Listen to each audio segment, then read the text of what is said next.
उत्तराखंड में आयोजित 2 दिवसीय वैश्विक निवेशक सम्मेलन के दूसरे और अंतिम दिन शनिवार को केंद्रीय गृह मंत्री अमित शाह मुख्य अतिथि के रूप में शामिल हुए। वैश्विक निवेशक सम्मेलन के दूसरे दिन पर्यटन एवं नागरिक उड्डयन, इंफ्रास्ट्रक्चर, वन एवं सहयोग क्षेत्र, उद्योग, स्टार्टअप, आयुष व वेलनेस, सहकारिता एवं खाद्य प्रसंस्करण विषय पर 6 सत्र आयोजित किए गए।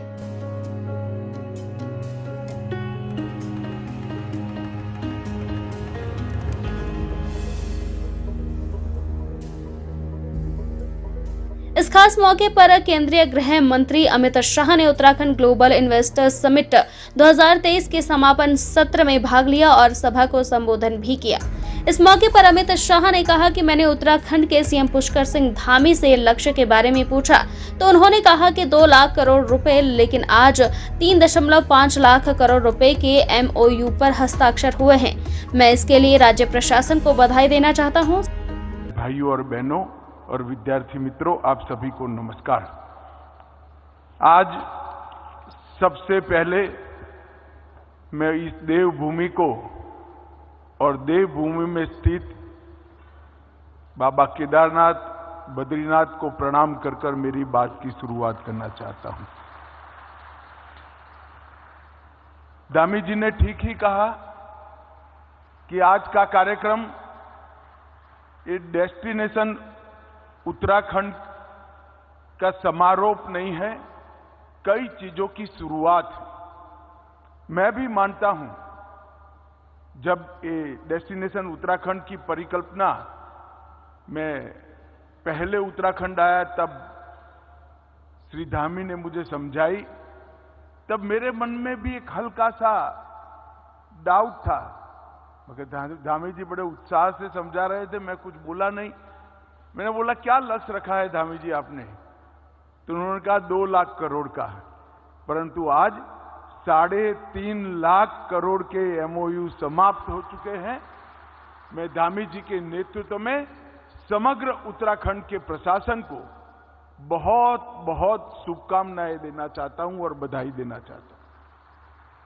मित्रों, आज का ये समारोह 3.5 लाख करोड़ के MOU के साथ नए उत्तराखंड की अनंत संभावनाओं को तराशने की शुरुआत।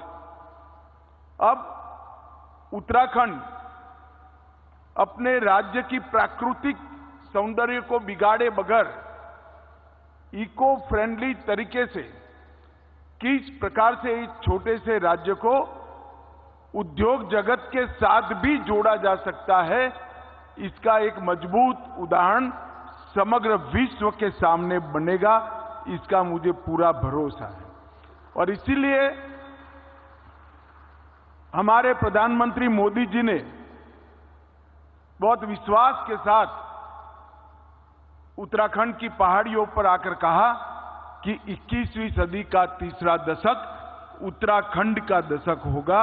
ये मोदी जी का भरोसा हर उत्तराखंडवासी की धाती है। एक ही स्थान है जहां दैवी शक्ति भी है और डेवलपमेंट भी है, दोनों को साथ में रखने वाला एक ही स्थान है। और धामी जी ने इसके साथ परफॉर्मेंस को भी जोड़ दिया है। बड़ी विनम्रता के साथ अभी जो टनल में फंसे हुए 41 श्रमिक भाइयों को निकालने का श्रेय धामी जी ने भारत सरकार में प्रधानमंत्री जी को, सारी एजेंसियों को देने का प्रयास किया। मगर धामी जी मैं आज निसंकोच कहना चाहता हूं कि आपके नेतृत्व के प्रयास ने ही 41 मजदूरों को सकुशल बाहर निकाला है। पूरा देश चिंतित था, पूरा देश सोच रहा था क्या होगा ये श्रमिक भाइयों का। इतने दिन तक रास्ते नहीं निकलते थे और बीच में एक के बाद एक व्यवधान आते थे, मगर बड़े धैर्यपूर्वक अंदर उनका मोरल बूस्टिंग करने के प्रयासों सहित मैं बारीकी से देख रहा था पूरी चीज को। प्रधानमंत्री जी स्वयं इसको मॉनिटर भी कर रहे थे, मगर इसका एग्जीक्यूशन धामी जी ने बहुत अच्छे तरीके से किया। और कई बार वो उत्तराखंड की जनता को स्थान पर जाकर संबोधित भी किए उनके चेहरे पर अद्भुत शांति और आत्मविश्वास जो था, वो बहुत बड़ी बात है। एक नेतृत्व के लिए बहुत बड़ा प्रमाण है। मैं बहुत बहुत बधाई देना चाहता हूं इस सफल रेस्क्यू के लिए उत्तराखंड सरकार और विशेष कर श्री धामी जी को। अटल जी ने उत्तराखंड की स्थापना करी, उसके पीछे उद्देश्य था कि इतने बड़े उत्तर प्रदेश में कहीं ना कहीं उत्तराखंड के विकास को निग्लेक्शन का अनुभव होता था, विकास हो नहीं पाता था। और 2 दशक के सफर के बाद आज मैं कह सकता हूं कि अटल जी ने उत्तराखंड को बनाया था, मोदी जी ने उत्तराखंड को संवारा है और अब मोदी जी के नेतृत्व में उत्तराखंड आगे बढ़ रहा है। मित्रों, आज यहां पर डेस्टिनेशन उत्तराखंड के नाम से ग्लोबल इन्वेस्टर समिट हुई। 2 दिन की समिट में 3.5 लाख करोड़ के MOU हुए और आज कई प्रकार की नई शुरुआत उत्तराखंड के अंदर अनंत संभावनाओं को खोलने वाली शुरू हुई है। परंतु आज मैं आपको बताना चाहता हूं कि भारत का विकास जो ये 1 दशक में हुआ है, वो 1 दशक में पूरी दुनिया चकाचौंध हो जाए, इस प्रकार से हर एक क्षेत्र में भारत आगे बढ़ा है। इसके पीछे प्रधानमंत्री नरेंद्र मोदी जी का एक दूरदृष्टिपूर्ण नेतृत्व भी है और नेतृत्व की अंतिम छोर तक बातों को फॉलो अप करने की क्षमता भी है।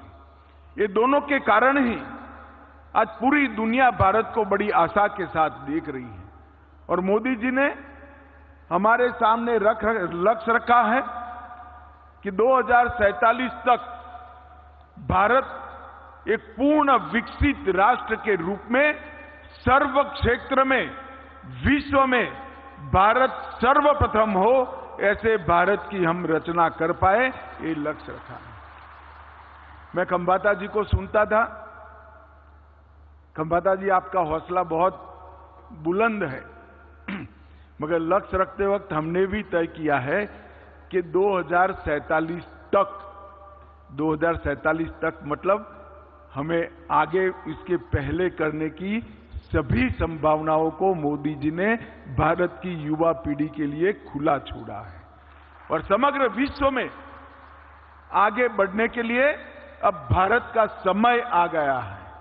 आज पूरी दुनिया भारत की ओर देख रही है और मैं बड़े विश्वास के साथ कह रहा हूं 2025 के समाप्त होते होते भारत 5 ट्रिलियन अमेरिकन डॉलर की इकोनॉमी बन जाएगा, ये हमारा विश्वास। ये 10 साल के अंदर विश्व के अर्थतंत्रों की तालिका में 11वें नंबर पर से 5वें नंबर की अर्थव्यवस्था हम बन चुके हैं।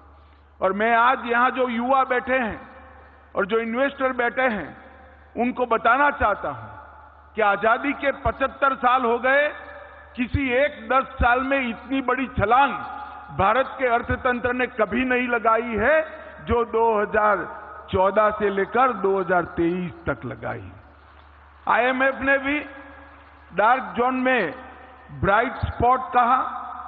मॉर्गन स्टैनली ने उनके अनुसार निश्चित रूप से कहा है कि 2027 तक जापान और जर्मनी को पीछे छोड़कर भारत विश्व की 3रे नंबर की अर्थव्यवस्था बन जाए।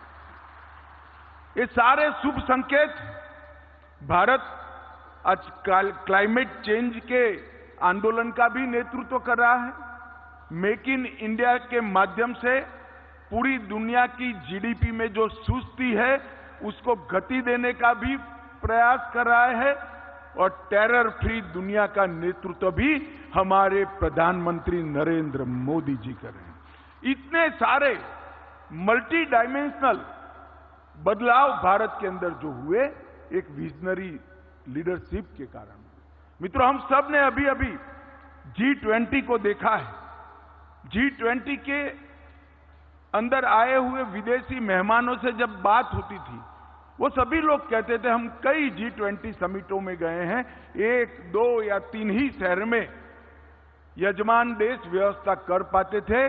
भारत ने सभी के सभी केंद्र शासित प्रदेश, राज्य और देश के 60 स्थानों पर विदेशी मेहमानों को पहुंचाकर भारत का परिचय कराने का काम किया।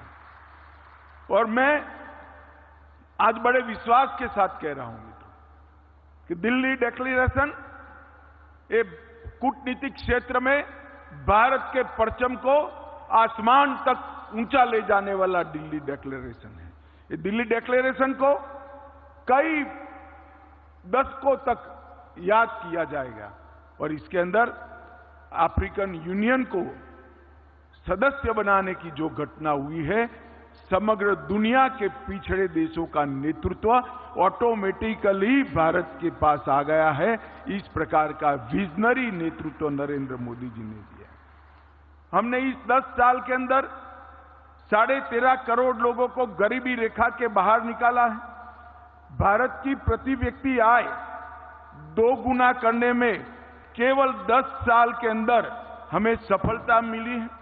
-3% कृषि का ग्रोथ रेट इसको +4.6% पर ले जाने में ये 9 साल में हमने सफलता की है। मतलब करोड़ों किसानों के भविष्य की चिंता भी इसके साथ हुई है। और 2014 में केवल 4 यूनिकॉर्न स्टार्टअप थे और आज 110 भारतीय स्टार्टअप यूनिकॉर्न क्लब में सम्मान के साथ बैठे हैं। भारत के युवाओं ने विश्व के मंच पर भारत को यश दिलाने का काम किया है। अब तक का सबसे ज्यादा FDI $84.8 बिलियन 2022 में आया। एक्सपेंडिचर के फोकस में कैपिटल एक्सपेंडिचर आज तक के बजटों में सबसे ज्यादा 46.8 कैपिटल एक्सपेंडिचर का लक्ष्य सिद्ध करने का काम भारत ने किया है। मित्रों, 9 वर्षों में जो बदलाव आई है वो आत्मनिर्भर भारत की लहर है। 140 करोड़ भारतीयों के आत्मविश्वास का ये बदलाव परिचायक है और विरासत और टेक्नोलॉजी दोनों क्षेत्र में एक साथ काम करना और अनेक प्रकार के प्रशासन में परिवर्तन करने का काम प्रधानमंत्री जी के नेतृत्व में हुआ है। राजनीतिक स्थिरता, भ्रष्टाचार मुक्त शासन, जन कल्याण की नीतियां, इन्वेस्टमेंट फ्रेंडली एजेंडा और शांतिपूर्ण माहौल, इस सभी मामलों में 9 साल के अंदर ढेर सारा काम हुआ है। इसके लिए मैं मोदी जी को बहुत बहुत बधाई देना चाहता हूं। और आज जब मैं यहां पर आया हूं तब ये जरूर कहना चाहूंगा, मैं एडमिनिस्ट्रेशन के आंकड़ों का विद्यार्थी हूं। उत्तराखंड की स्थापना से लेकर अब तक के उत्तराखंड के प्रोग्रेस के आंकड़ों को मैं बारीकी से देखता हूं, क्योंकि ये उत्तराखंड, झारखंड और छत्तीसगढ़ की रचना अटल जी ने छोटे राज्यों की रचना कर विकास को गति देने के एक्सपेरिमेंट के लिए की थी। एक्सपेरिमेंट का क्या प्रयोग आया, एक्सपेरिमेंट का क्या परिणाम आया, वो पूरी दुनिया के लिए बहुत महत्वपूर्ण है। इसलिए मैं बारीकी से देखता हूं। मैं आज बेझिझक कह सकता हूं कि भारतीय जनता पार्टी के नेतृत्व में और पुष्कर सिंह धामी के मुख्यमंत्री काल में उत्तराखंड ने सबसे ज्यादा प्रगति करने का काम किया है। और ये प्रगति ऑल अराउंड प्रगति हुई, हर क्षेत्र के प्रगति हुई। कई प्रकार के नए नए इनिशिएटिव, चाहे भारत की सीमाओं पर खाली होती गांव पलायन, इसको रोकने के लिए इनिशिएटिव लेना हो, चाहे यात्रा को सुचारू रूप से चलाने के लिए व्यवस्थाएं खड़ी करनी हो, चाहे इंफ्रास्ट्रक्चर खड़ा करना हो, चाहे इन्वेस्टमेंट फ्रेंडली पॉलिसियां बनानी हो, मैं तो आश्चर्यचकित हूं, 3-6 साल के अंदर 30 से ज्यादा पॉलिसी बनाकर उत्तराखंड ने अपने आप को पॉलिसी ड्रिवन स्टेट का बिरुद अपने आप प्राप्त करने का काम किया।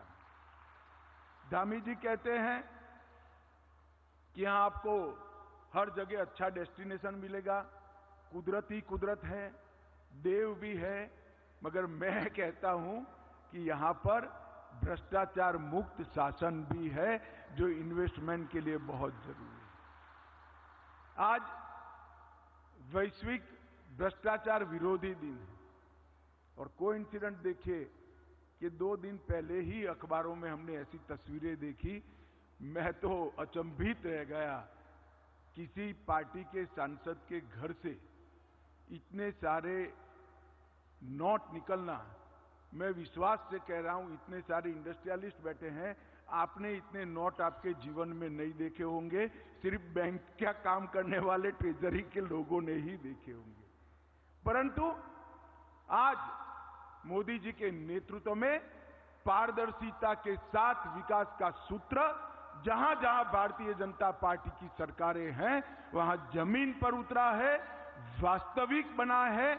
और आज मोदी जी ने जिस कठोरता के साथ भ्रष्टाचार के खिलाफ काम किया है, मैं देश की जनता को विश्वास दिलाना चाहता हूं कि भ्रष्टाचार करने वालों को बख्शा नहीं जाएगा।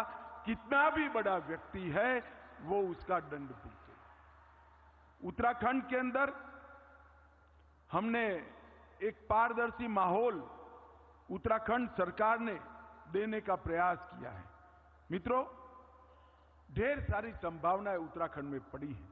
एक तो राजधानी के बहुत नजदीक है, हमारा स्पेशल रोड बन जाने के बाद आप दिल्ली से देहरादून 2.5 घंटे के अंदर पहुंच सकते हैं और इसके साथ साथ पूरे विश्व के यात्रिकों को यहां लाने की क्षमता उत्तराखंड में है। पूरे भारत में सबसे शांत और सुरक्षित राज्य अगर कोई है तो हमारी देवभूमि है, हमारा उत्तराखंड है। इसकी कानून और व्यवस्था पूरे देश में सबसे कम अपराध दर वाले राज्यों में से एक राज्य उत्तराखंड है और यहां पर औद्योगिक संघर्ष 0 है। औद्योगिक संघर्ष के कारण, हड़ताल के कारण कम से कम मानव दिन की क्षति जहां पर हो, ऐसा राज्य उत्तराखंड है। और इसके साथ साथ 30 पॉलिसी के तहत ये पॉलिसी ड्रिवन स्टेट भी बन चुका है। और मैंने जैसे पहले कहा, पारदर्शिता अब उत्तराखंड का स्वभाव बनी है। आपको कभी भी भ्रष्टाचार का शिकार नहीं होना पड़ेगा। इस प्रकार का शासन हमने उत्तराखंड में देने का काम किया है। मित्रों, केंद्र सरकार के नीति आयोग के सुझावों के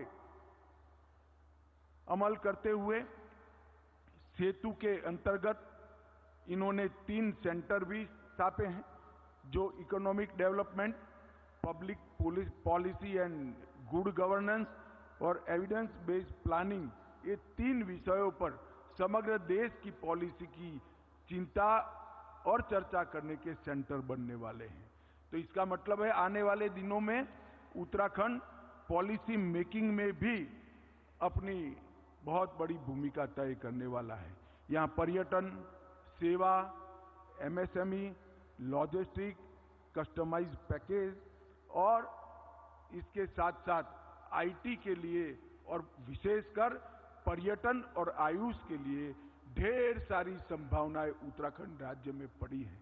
मित्रों, मैं ज्यादा कहना नहीं चाहता, हम सब लेट ही चल रहे हैं, परंतु मैं इतना जरूर कहना चाहता हूं, अटल जी ने बड़े भरोसे के साथ छोटे राज्यों की रचना की थी। पूरे देश की जिम्मेदारी है कि ये छोटे राज्यों का प्रयोग सफल हो। पूरे देश की जिम्मेदारी है कि जिस राज्य में हमारे श्रद्धा केंद्र बैठे हैं वो राज्य आगे बढ़े। पूरे देश की जिम्मेदारी है कि देश के 40% हिस्से को पीने का पानी पहुंचाने वाली गंगा जी और यमुना जी जहां से निकलती है, वो उत्तराखंड को हम मजबूत करें, विकसित करें, आगे बढ़ाइए। मैं आज उद्योग जगत के सभी लोग जिन्होंने 3.5 लाख करोड़ का इन्वेस्टमेंट यहाँ किया है, वो लोगों का भारत सरकार की ओर से, उत्तराखंड सरकार की ओर से और धामी जी की ओर से बहुत बहुत धन्यवाद करना चाहता हूँ, साधुवाद देना चाहता हूँ और विश्वास भी दिलाना चाहता हूँ। आपने भरोसा कर उत्तराखंड सरकार पर यहाँ आए हैं, आपको कोई दिक्कत नहीं होगी।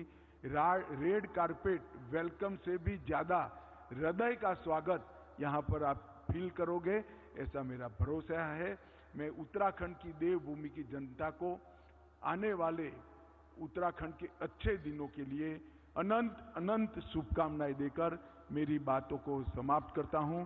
वंदे मातरम, भारत माता की जय। बहुत बहुत धन्यवाद माननीय मंत्री जी। आपका समापन संदेश देश के लिए, उत्तराखंड के लिए अनेक अवसर, अनेक संभावनाओं का आगाज है। मोदी जी के नेतृत्व में विकसित भारत और एक सशक्त उत्तराखंड के निर्माण में अटल निश्चय और संकल्प का आगाज है। बहुत बहुत धन्यवाद आपके दूरगामी और दूरदर्शी विचारों से। सीएम धामी के नेतृत्व में प्रदेश ने कमाल किया है। निवेशक सम्मेलन में निवेशकों के अलावा कवि, लेखक व गीतकार प्रसून जोशी, पतंजलि आयुर्वेद के सीईओ आचार्य बालकृष्ण, परमार्थ निकेतन के परमाध्यक्ष चिंदानंद मुनि व अलग अलग क्षेत्रों की मशहूर हस्तियां भी गवाह बनी। सम्मेलन में प्रदेश सरकार के 7 मंत्रियों के अलावा भाजपा के प्रदेश अध्यक्ष महेंद्र भट्ट, पूर्व मुख्यमंत्री भगत सिंह कोश्यारी, डॉक्टर रमेश पोखरियाल निशंक, त्रिवेंद्र सिंह रावत, विजय बहुगुणा, तीरथ सिंह रावत, विधानसभा अध्यक्ष ऋतु खंडूड़ी, भूषण टिहरी, सांसद माला राज्य लक्ष्मी, अल्मोड़ा के सांसद अजय टमटा, पार्टी के प्रदेश महामंत्री संगठन अजय कुमार, प्रदेश महामंत्री आदित्य कोठारी, पार्टी विधायक खजान दास, विनोद चमोली, मुन्ना सिंह चौहान, सहदेव पुंडेर, पार्टी प्रदेश मीडिया प्रभारी मनवीर चौहान, प्रदेश प्रवक्ता हेमंत द्विवेदी समेत कई अन्य प्रमुख लोग उपस्थित रहे।